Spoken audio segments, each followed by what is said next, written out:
Hace instantes el ISP autorizó la vacuna Pfizer contra el COVID-19 para niños desde los 5 años. Estos momentos en que hay preocupación mundial por la variante Omicron. ¿Cómo enfrentar esta etapa de la pandemia? Vamos a conversar al respecto ahora con la doctora Claudia Saavedra, microbióloga e investigadora de la Universidad Andrés Bello. ¿Cómo está, doctora? Buenos días. Buenos días. Gracias por atendernos. Bueno, acá hay una nueva noticia, se sigue avanzando. Ya teníamos, ¿cierto?, esta vacuna del laboratorio Sinovac aprobada para los niños desde los 3, pero ahora estamos hablando también de Pfizer y que habla además de cambiar o modificar la dosis o hacer una distinta para los niños porque ellos tienen una mejor respuesta inmunológica, ¿no? Bueno, evidentemente la evidencia científica precisamente ayuda para poder preparar, ¿no es cierto?, y modificar las vacunas en las dosis ajustadas y necesarias. Entonces, esto de disminuir la cantidad, ¿no es cierto?, en relación a los adultos, parece ser tomada esa decisión en base a evidencia científica, al generar una buena respuesta inmune. Doctora, ¿por qué es tan importante que vacunemos a los niños? Incluso si son muy chicos, sabemos que es probable que frente al COVID no presenten síntomas, la mayoría al menos en general. Pero ¿por qué es tan importante que ellos también estén inmunizados? Bueno, porque lo mismo que usted acaba de mencionar, como los niños son asintomáticos y no presentan síntomas, ¿verdad?, de la enfermedad del COVID, son los portadores y transmisores de los virus. A pesar de que ellos tienen menos, ¿no es cierto?, receptores y por lo tanto no hacen la enfermedad, tampoco están libres de tener una secuela porque hay casos o un porcentaje de niños que desarrollan, ¿no es cierto?, síntomas de COVID largo pasados los 6 meses de la infección original. ¿Y cuáles pueden Y ser por otro esas lado, secuelas, doctora? bueno, en el caso de los niños tienen problemas inflamatorios, dolores de cabeza, malestar estomacal. Hay varios cuadros, ¿no es cierto?, de este COVID largo y que no tenían ninguna explicación porque no habían presentado síntomas o no había sido detectado la presencia del virus. Sí, usted decía, bueno, por otro lado, respecto a la vacunación de los niños, ¿por qué es tan importante además de estas secuelas? Ah, sí, yo creo que un punto también que es muy importante es que los niños llegan, ¿no es cierto?, a su núcleo familiar y en el colegio, como ahora hay una apertura, los niños en el colegio se transmiten más los virus, están mucho tiempo encerrados en las salas de clase, ¿verdad?, donde comparten el mismo aire, no siempre los niños usan la mascarilla y por lo tanto pueden, ¿no es cierto?, portar el virus y llevarlo a su núcleo familiar donde pueden haber personas adultas. Un punto además muy relevante que ha salido últimamente y que ya es evidencia científica importante es que el virus es capaz de replicarse en la célula adiposa y por lo tanto es muy grave en aquellos pacientes que presentan sobrepeso. De hecho, el caso que acaban de mencionar ustedes de Omicron en Chile, la persona que está hospitalizada de 65 años, esta mujer tiene, ¿no es cierto?, o presenta un cuadro de obesidad y eso ha hecho, ¿no es cierto?, que además de la falta de vacunación, haga aún más grave su cuadro de COVID. Somos el segundo país de la OCDE con más obesidad, con más del 74%, y la cifra en niños también es súper relevante. De hecho, en el 54% de la población escolar, estamos hablando del colegio, tiene sobrepeso u obesidad. Y bueno, lo hemos hablado en muchos casos, también es uno de los factores predominantes en el desarrollo de distintos tipos de cáncer. Estamos hablando de algo serio y súper grave y que está directamente relacionado con el COVID. Lo vimos, ¿no? Como las personas que tenían sobrepeso u obesidad tenían muchas menos opciones de tener un tratamiento exitoso o terminaban en casos de muerte. En los niños, me imagino que cualquier enfermedad respiratoria, sobre todo una como esta que es más compleja, también se puede ver agravada en caso de sobrepeso u obesidad. Bueno, en el caso de los virus respiratorios y en particular del COVID, es sumamente importante considerar que se transmiten por el aire. Yo creo que ese es un punto que ha costado mucho hacer entender a la ciudadanía, ¿no es cierto?, de que la transmisión es a través de los aerosoles. Y probablemente en el futuro va a haber que tomar medidas en las salas de clase, ¿no es cierto?, de tener aire fresco o tratar de mantener la mayor cantidad de tiempo posible las ventanas abiertas, cosa que en invierno es más difícil. Entonces yo creo que esta vacunación de ahora es muy importante porque va a permitir, ¿no es cierto?, mantener la seguridad de los niños que están asistiendo al colegio. Respecto a las fiestas de fin de año, efectivamente hay niños que no están vacunados, que podrían ser portadores del virus independiente de que no presentan síntomas, pero que se van a juntar por ahí con tíos, con abuelos, que no todos han sido rigurosos además con su vacunación. Sabemos que hay muchos rezagados que no han ido por la tercera dosis. ¿Podría ser complejo? ¿Cuál es la recomendación frente a estas fiestas donde obviamente la familia se reúne, sobre todo que el año pasado estuvimos bastante más restringidos?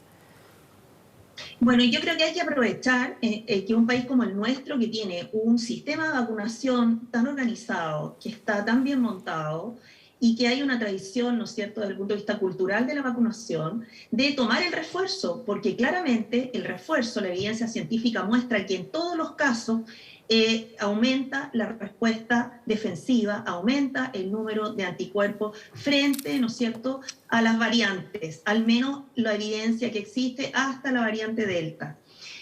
Probablemente frente al Omicron estamos aún esperando tener más evidencia robusta que permita, ¿no es cierto?, conocer si realmente la vacunación y el refuerzo nos va a proteger. Sin embargo, a pesar de eso, sigue siendo la vacunación uno de los instrumentos importantes que nos va a permitir sobrellevar la enfermedad o no fallecer. Yo creo que eso es algo que hay que comprender, sobre todo si las personas, ¿no es cierto?, como usted menciona, tienen un porcentaje muy elevado de obesidad o si esas personas tienen problemas de hipertensión y evidentemente en las fiestas de fin de año hay que evitar las aglomeraciones, juntarse con personas que no son del núcleo familiar de manera de mantenerse protegido. Yo creo que la Omicron ha llegado de alguna manera para recordarnos que esta pandemia aún no ha terminado y que estas nuevas variantes que surgen porque hay grupos no vacunados o personas que están inmunodeprimidas, como ocurrió, ¿no es cierto?,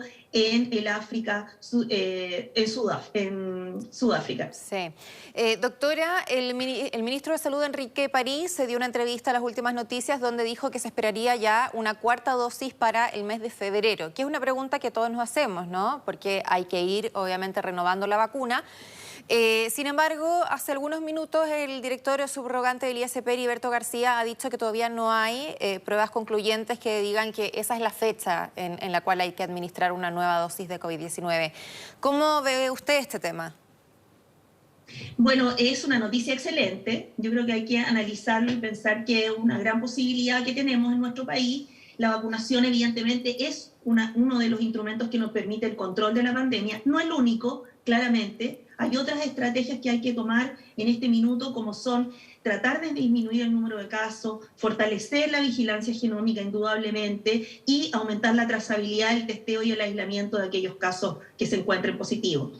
No obstante, respondiendo a su pregunta directamente, para poder tomar la decisión, como lo mencionó anteriormente el director del ISP correctamente, es necesario evaluar la información que se dispone porque la gran mayoría de las personas de nuestro país han sido vacunadas con Sinovac y hay datos, ¿no es cierto?, de varios tipos donde el refuerzo que se tomó fue con Pfizer, con AstraZeneca o con Sinovac y los controles en los cuales no se tomó, no se inoculó con la vacuna. Entonces, eso va a permitir determinar si el número de anticuerpos de aquellas personas que están en este estudio y que tomaron este refuerzo sigue siendo tan alto como se determinó en los ensayos preliminares, en que se determinó que efectivamente en el refuerzo, tal cual como ha ocurrido con las otras vacunas del tipo Pfizer, AstraZeneca o Moderna, con los refuerzos aumenta el número de anticuerpos neutralizantes.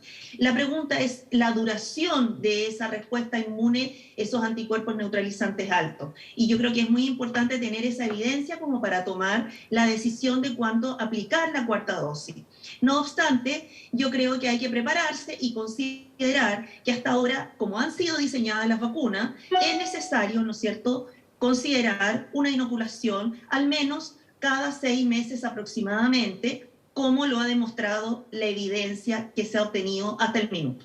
Además que estaría bueno empezar el año, entre comillas, porque en el fondo lo empezamos en marzo, ¿no? Empezar ya marzo, que vuelven las clases, el trabajo presencial para muchas personas, con una cuarta dosis, ¿no? Empezar en febrero ya de manera ordenadita, ¿no? El año, así como en general se trata también de incentivar las campañas de influenza ya desde el mes de marzo, pero ahí estamos hablando, por supuesto, de un virus estacional en general. Acá el COVID ya lo hemos visto en los últimos 2 años. Está presente durante todo el año, invierno y verano da lo mismo. Claramente que es más complejo en invierno porque hay menos ventilación, está todo más cerrado, ahora podemos hacer más actividades al aire libre.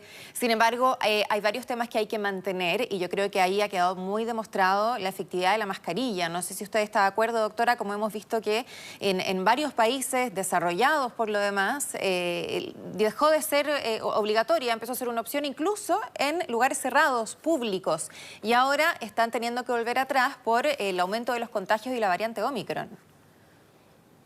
Bueno, claramente, como lo dijimos anteriormente, ¿no es cierto? La vacunación es una de las herramientas, pero no es suficiente. Y yo creo que frente a Omicron, ya lo destacó la Organización Mundial de la Salud, que se requerían, ¿no es cierto?, otras estrategias para luchar contra esta nueva variante. Y en ese sentido, el uso de la mascarilla impide el contagio, ¿no es cierto?, disminuye la posibilidad de contagiarse o contagiarnos, porque además, como están diseñadas las vacunas, nos podemos contagiar o contagiarnos.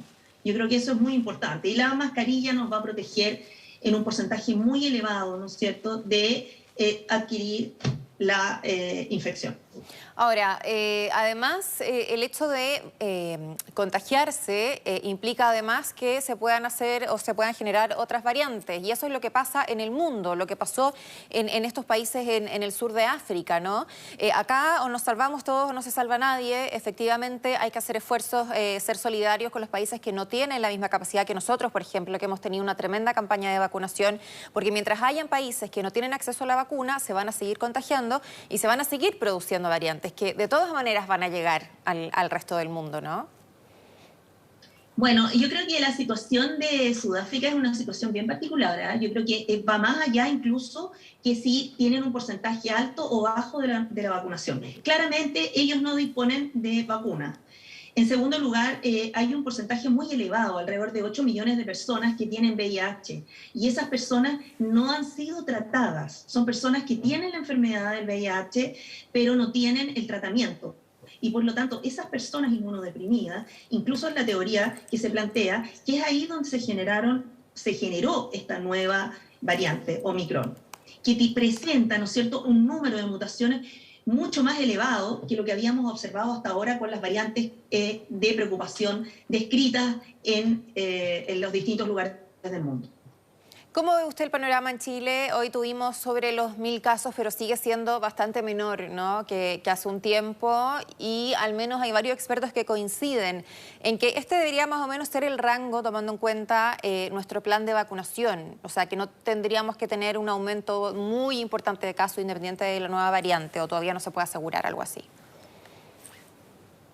Yo creo que hay que estar expectante y no tener un espíritu tan triunfalista. Esto no ha terminado y estamos en una etapa compleja porque tenemos prácticamente el número muy parecido, la situación muy parecida al diciembre del año pasado, con la diferencia que además tenemos, ¿no es cierto?, las UCI con más personas que tienen que ver con otras enfermedades. Entonces yo creo que es muy importante contener el número de infectados, mantenerlo muy bajo, precisamente para que no tengamos casos más graves que podrían de alguna manera colapsar el sistema hospitalario.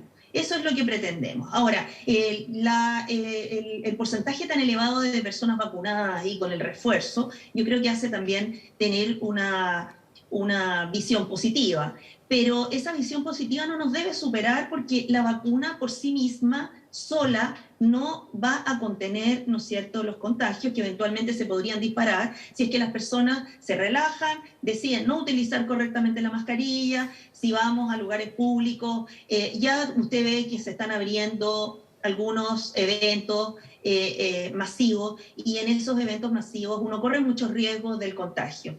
Evidentemente. No, sí, y además que hay ciertos temas que todos tenemos que respetar. Existe el pase de movilidad, por ejemplo, y cuando uno va a un local muchas veces, la mayoría de las veces, ok, te piden mostrarlo, pero nadie te lo escanea. Puede estar perfectamente deshabilitado porque estás contagiado, porque deberías estar haciendo cuarentena, porque no cumpliste con alguna medida sanitaria, porque fuiste multado, sancionado, y eso no se está haciendo bien. O sea, si ya vamos a tomar ciertas medidas, bueno, hagámoslas como corresponde, efectivamente, para evitar un alza en los contagios. Se viene el verano, efectivamente, mucha gente que hace 2 años no toma vacaciones y que va a aprovechar.